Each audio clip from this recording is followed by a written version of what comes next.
How to change currency in OANDA? First of all, make sure you are logged into your OANDA account. From the main dashboard, go to the account section in the sidebar. In the top right corner, click on Add New Account. Now you will see different options where you can select your account type, enter an account name, and also choose your preferred currency. OANDA allows you to pick from multiple base currencies depending on your region, such as USD, Euro, GBP, JPY, and more.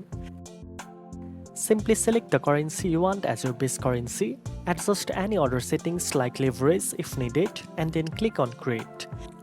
Your new account will now be created with the updated currency setting. Now you know how to change the currency in OANDA. If you found this tutorial helpful, don't forget to like, share and subscribe for more trading tips. Thanks for watching and I'll see you in the next one.